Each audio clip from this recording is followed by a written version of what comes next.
Drama akan membawakan drama Jepang. Dorama ini menceritakan tentang hubungan keluarga yang tidak begitu akrab antara putri dan ayahnya.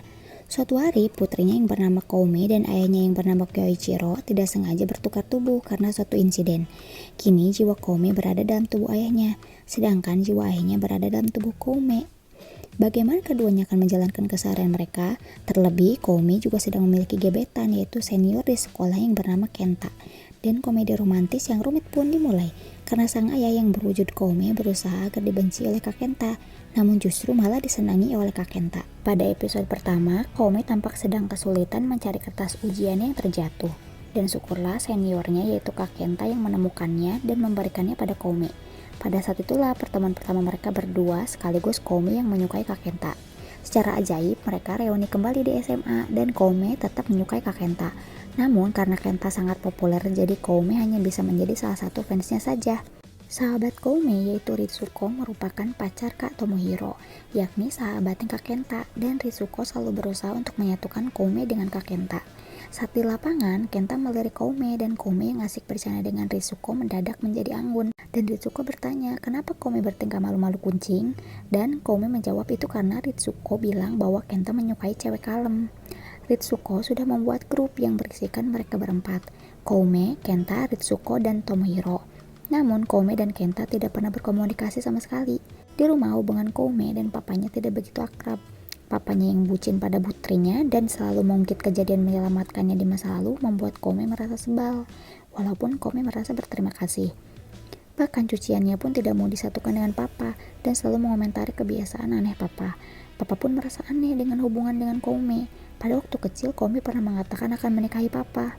Mama memberikan sepasang jimat berkah dari nenek, dan masing-masing diberikan pada Koume dan papa untuk selalu dibawa. Namun mama tidak tahu apa berkahnya. Bahkan saat Koume berangkat ke sekolah dan papa ke kantor, di jalan Koume sangat cuek pada papa. Koume dan Ritsuko sering membuat video di sosial media dan Ritsuko sangat dekat dengan ayahnya. Ritsuko mengatakan bahwa Kenta jalan bersama cewek lain. Namun, pada adegan berikutnya, Kenta menjelaskan hanya teman masa kecilnya pada Tomohiro. Kenta selama di SMA tidak pernah pacaran dan Tomohiro menggoda Kenta dengan mengatakan Kenta menyukai gadis tersebut kan. Namun, Kenta mengelak dan mengatakan tidak ada gadis yang membuatnya tertarik dan hanya memprioritaskan pertandingan. Saat pulang ke rumah, Papa dan Koume kebetulan berpapasan. Papa mencoba mendekati Koume dengan basa-basi menanyakan soal jimat, dan Koume menjawab dengan singkat, namun hal tersebut tetap membuat Papa senang. Saat Papa ingin mencoba sekali lagi bertanya, tiba-tiba angin menghembus kencang dan mengenai tumpukan pipa baja. Dan saat Koume ingin menghindarinya, terdengar teriakan khawatir Kenta, dan pipa baja tersebut hampir mengenai Koume, sampai akhirnya Papa segera menyelamatkan Koume dan mereka terbaring bersama. Papa dan Koume dirawat di rumah sakit. Saat di sekolah, Kenta mengatakan bahwa kemarin dia hanya pergi bersama mereka naik ambulans. Dan kita menanyakan bagaimana keadaan Koume pada Ritsuko. Namun Ritsuko juga tidak tahu dan sangat mengkhawatirkan Koume sampai takut Koume meninggalkannya. Kenta yang mendengar hal tersebut pun berlari dan saat di tengah-tengah jalan, dia membayangkan pertemuan pertamanya dengan Koume dan mengingat Koume yang memberikan yokan. Kenta pun melanjutkan larinya dan segera menuju rumah sakit.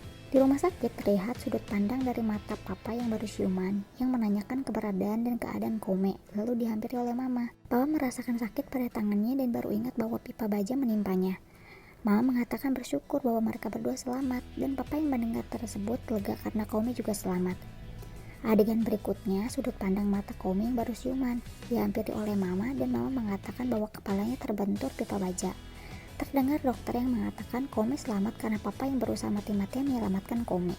Koume pun mengingat sebelum kejadian ada Kak Kenta yang memanggilnya, namun Koume berpikir hanya ilusi. Lalu saat Koume menghampiri papa untuk berterima kasih, Koume terkaget melihat dirinya sedang terbaring.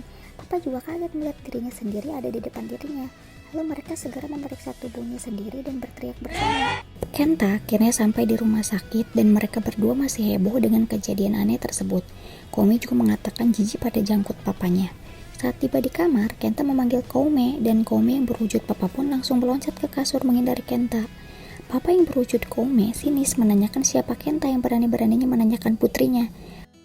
Dan Kenta segera menghampiri papa yang dikira adalah Koume dan memeluknya. Koume yang melihat tersebut terkaget dan papa merasa kesal dan akhirnya Kenta melepas pelukannya yang sangat mengkhawatirkan Koume. Papa pun akhirnya menyuruh Kenta pulang. Sampai Mama datang dan ternyata Mama sudah kenal dengan Kenta karena Kentala yang membawa mereka ke rumah sakit. Kenta mendoakan agar Koume cepat sembuh dan pergi.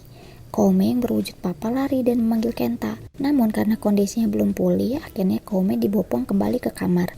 Saat berdua, papa menanyakan Kenta pada Koume, namun Koume memprotes sikap papa yang kasar pada Kenta. Namun papa berkata hal tersebut wajar karena Kenta tiba-tiba memeluk. Koume berkata ingin kembali seperti semula dan menyuruh papa untuk menanyakan pada dokter. Namun papa tidak setuju karena yang ada nanti mereka tidak bisa pulang sama sekali karena disangka gila. Papa menenangkan Koume dan berkata bahwa jika mereka tidur malam ini mereka akan kembali seperti semula. Koume yang berniat memprotes perkataan papa akhirnya malah memprotes kaki papa yang terbuka lebar karena tidak seharusnya gadis duduk seperti itu. Setelah lama terdiam, papa pun ingin ke toilet namun Koume melarangnya. Tapi karena papa sudah tidak tahan, akhirnya Koume mengizinkannya asal papa tutup mata saat melakukannya. Koume akhirnya sebelum tidur berdoa dan berharap bangun tidur kembali semula. Namun ternyata sampai kepulangan mereka lagi ke rumah, mereka tetap tidak berubah. Setibanya di rumah, mama menyuruh mereka mandi, dan papa sangat berantusias untuk mandi. Namun Koume melarangnya mandi menggunakan tubuhnya. Papa berkata besok ke sekolah, apakah mungkin tidak mandi? Akhirnya Koume mengizinkannya, asalkan Koume yang memandikannya dan menggantikan bajunya.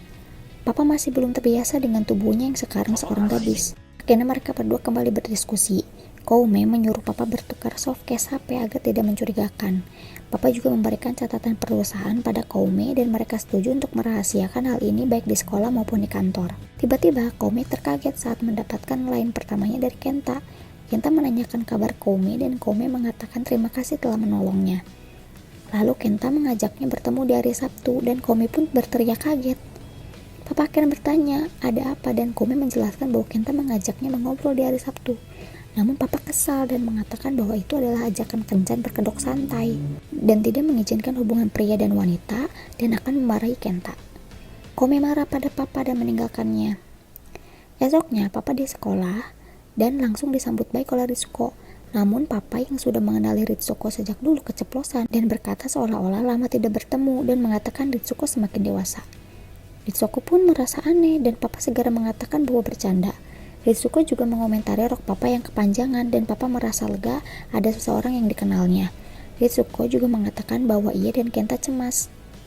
Lalu papa menanyakan keberadaan Kenta. Di lain tempat, ternyata Kenta merasa cemas karena lain ajakan bertemunya tidak ada balasan. Dan saat Kenta hendak pulang, Koume memanggilnya dan membahas ajakan hari Sabtunya. Papa bertanya apakah ajakan tersebut bisa disimpulkan sebagai kencan, dan Kenta mengiyakan. Dan akhirnya papa pun berkata menerima ajakan kencan tersebut.